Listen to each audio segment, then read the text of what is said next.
आज के इस एपिसोड 4 में हम देखेंगे कि बूटस्ट्रैप कैसे इम्प्लीमेंट करते हैं हमारे रिएक्ट ऐप में और HTML और JSX एलिमेंट के बीच में क्या डिफरेंस है और जावास्क्रिप्ट कैसे यूज़ कर सकते हैं JSX एलिमेंट में। ये सारी चीज़ें देखेंगे आज के इस वीडियो में। और लगभग 9 महीने के बाद 8-9 महीने के बाद ये सीरीज़ अब स्टार्ट हुई है क्योंकि कुछ रीजंस थे जो कि अलग वीडियो में कवर होंगे। तो स्टार्ट कर दे ये वीडियो बस एक न्यू और फ्रेश इंट्रो के बाद।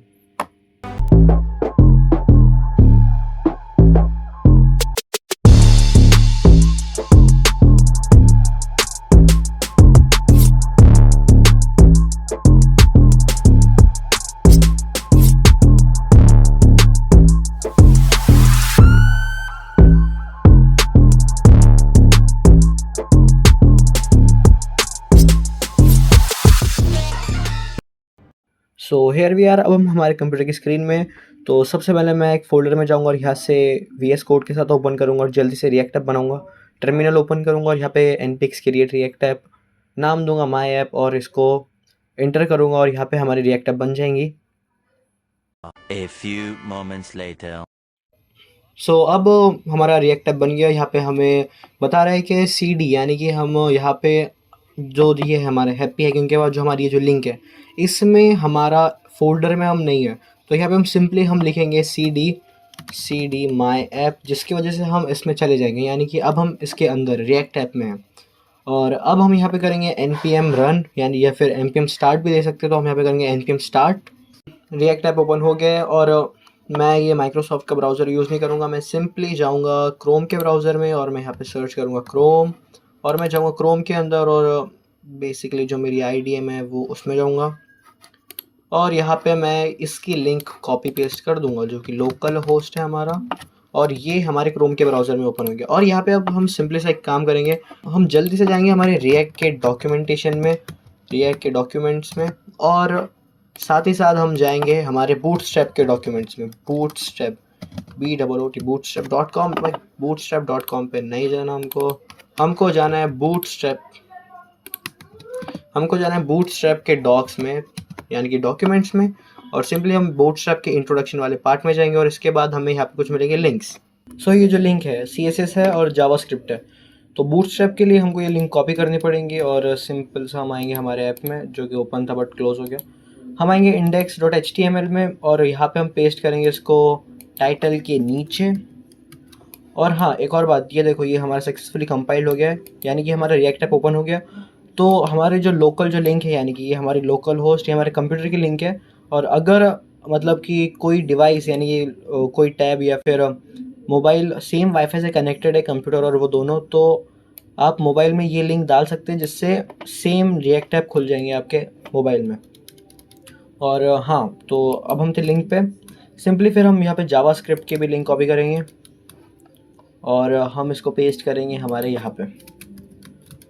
और सबसे ज़रूरी इम्पोर्टेंट सेडियन, हम डाउनलोड में आएंगे और कॉपी करेंगे हमारा ये वाला और इसको करेंगे पेस्ट सिंपल सा।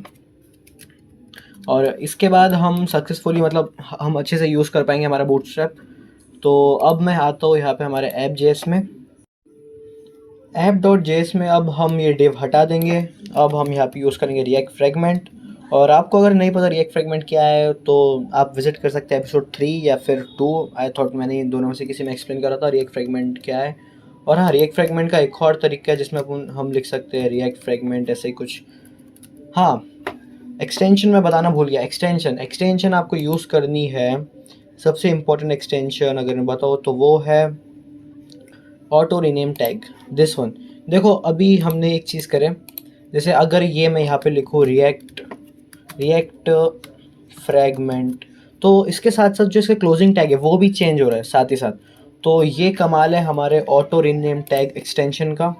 और बूटस्ट्रैप तो हम यूज़ करने वाले हैं तो बूटस्ट्रैप का तो काम है। और इसके बाद ये पेयर, तो अगर मैं आपको बताऊँ हम यूज़ करेंगे अभी app.js। तो कभी कभी ना ये ब्रैकेट जो है वो सेम हो जाते हैं हमेशा, मतलब कलर सेम दिखता है। ये वाली एक्सटेंशन यूज़ करके आ गई, हाँ ये रही ब्रैकेट वाली पेयर।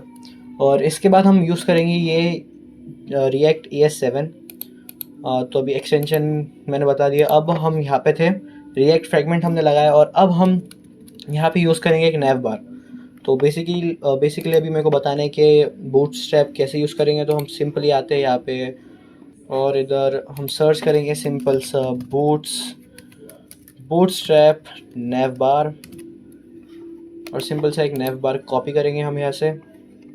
सर्च बॉक्स भी है इसमें, तो हम इसको कॉपी करेंगे और इसको हम पेस्ट करेंगे हमारे यहाँ पे रिएक्ट फ्रेगमेंट के बाद। अब देखो, हमने इसको अगर सेव करें तो यहाँ पे हमें कुछ एरर आ रहे हैं। तो ये एरर क्या है, एरर क्यों आ रहा है? देखो ये एरर है और यहाँ पे हमें यहाँ पर भी दिख रहा है एरर। तो हमारी ऐप कंपाइल नहीं हो रही, क्यों? क्योंकि JSX एलिमेंट है ये, यानी कि ये जो आपको ये दिख रहा है, ये डेव, ये हमारे फॉर्म, हमारा बटन, ये सारे कुछ ये हमारे HTML एलिमेंट नहीं, हमारे JSX एलिमेंट है। लगभग ये दोनों चीज़ें सेम ही है, बस कुछ थोड़ा सा डिफरेंस है, माइनर सा डिफरेंट, बहुत कम। यानी कि अगर कोई सेल्फ क्लोजिंग टैग है HTML का, जैसे कि इमेज हो गया या फिर हमारे इनपुट हो गया, तो इनको हमें खुद से ऐसे बंद करना पड़ेगा। सिंपल, ये हट गया एरर, सिंपल है। यानी कि ये जो अगर मतलब कि ये HTML में ये ऐसे रहता है, बट हमें JSX में इसको बंद करना पड़ेगा। रिएक्ट बोल रही है कि नहीं मेरे को बंद चाहिए, तो हमको इसको बंद करना पड़ेगा। और कुछ डिफरेंस है, जैसे कि अगर हम यहाँ पे यूज़ करेंगे क्लास, वैसे तो ये यानी कि रिएक्ट अभी इतनी एडवांस है कि इसको पता है कि ये क्लास नेम का काम कर रहा है, बट JSX एलिमेंट में हम क्लास जब भी यूज़ करते हैं हम उसको यूज़ करेंगे एज अ क्लास नेम। तो मैं इसको सिलेक्ट करके Ctrl D करूँगा, यानी कि सिलेक्ट ऑल, और ये मेरा सिलेक्ट हो गया। और अब मैं इसको करूँगा क्लास नेम, और क्लास नेम नॉर्मल वाला क्लास नेम नहीं, क्लास नेम जो होगा हमारा कैमल केस। यानी कि कैमल केस हम उसको बोलते हैं जिसमें स्टार्टिंग में छोटा वर्ड रहता है और मिडल में बड़ा वर्ड रहता है। ये चीज़ शायद मैंने एपिसोड 2 या फिर 3 में एक्सप्लेन करी है। तो हम क्लास जब भी यूज़ करेंगे तो उसको बड़ा यूज़ करेंगे, यानी कि as a class name use करेंगे एज। तो ये हमारी सक्सेसफुली हमारी वेबसाइट कंपाइल हो गई। और बूटस्ट्रैप हम यूज़ करेंगे एज सिंपल, जैसे कि हम HTML में यूज़ करते हैं। जैसे कि अगर मैं इसका बैकग्राउंड अगर मुझे डार्क करना है, तो लेट्स से बैकग्राउंड इसका डार्क हो जाएंगे, और हाँ तो ये डार्क हो जाएंगे सिंपल। तो यानी कि हम सिंपल जैसे हम बूटस्ट्रैप यूज़ करते हैं वैसे ही यूज़ करेंगे, जैसे कि HTML में यूज़ करते हैं वैसे सेम। और JSX और HTML में कुछ इतना डिफरेंस नहीं है, सेम, बहुत सेम है, बस कुछ डिफरेंस है।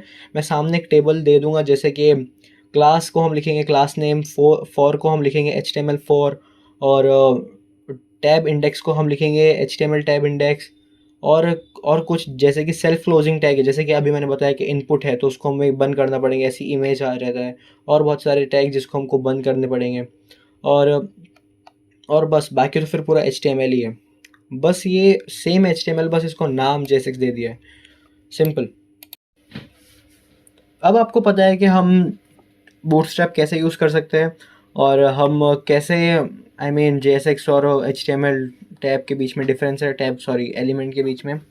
सो अब मैं बताऊंगा कि जावास्क्रिप्ट कैसे यूज़ करते हैं। सो सिंपली पहले मैं यहाँ पे, किधर है, सिंपली पहले यहाँ पे ये हमारा प्यारा सा नैव बार है। इसमें सर्च बॉक्स का अभी कुछ काम नहीं है, तो मैं सर्च बॉक्स को अभी कमेंट आउट कर दूंगा।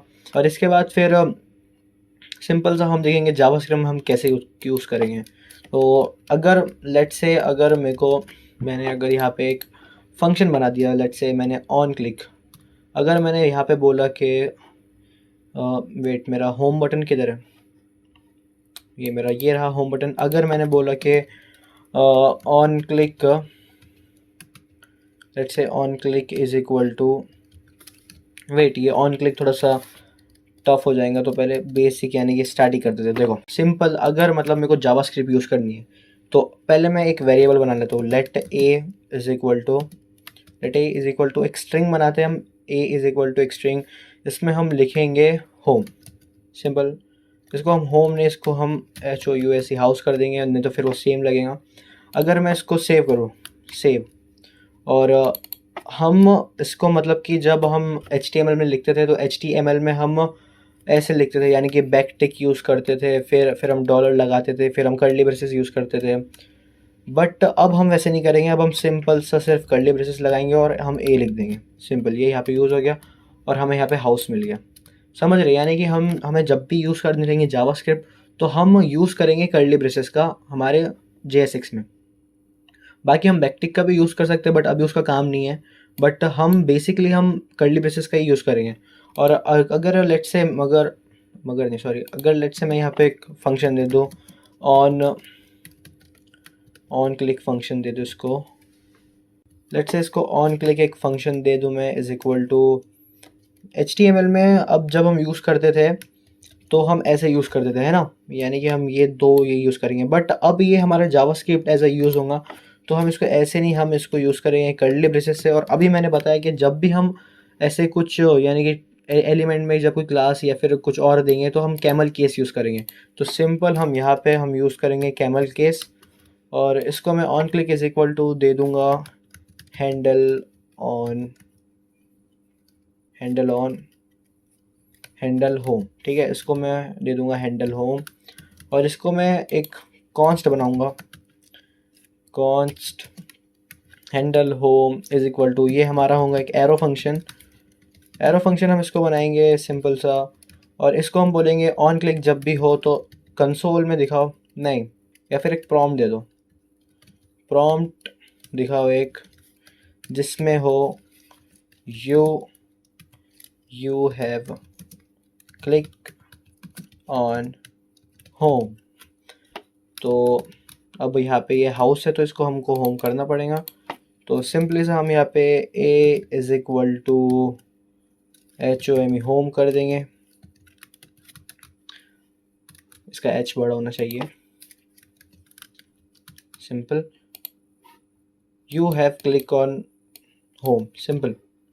और अगर इसको मैं प्रॉम्प्ट से हटा के अगर अलर्ट कर दूँ, अलर्ट सही रहेगा, प्रॉम्प्ट यूज़ मतलब प्रॉम्प्ट में फिर कुछ इंटर करना पड़ेगा, alert you have click on home, simple. यानी कि जब भी हमको जावास्क्रिप्ट यूज़ करने रहेंगे तो हम यूज़ करेंगे कर्ली ब्रेसेस, सिंपल सी बात है।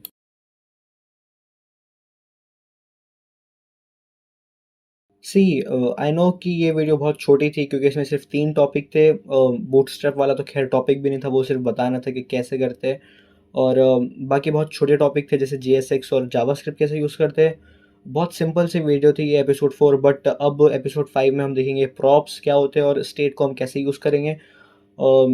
ये जो सीरीज़ थी ये काफ़ी महीनों से पेंडिंग में थी, वो अब कंसिस्टेंसी रहेंगी, यानी कि अब लगभग वीडियोस आते रहेंगे, एक हफ्ते में तो 2 या फिर 1 तो आएंगी। तो बने रहना है इस चैनल के साथ और इस सीरीज़ के साथ। सी यू सून।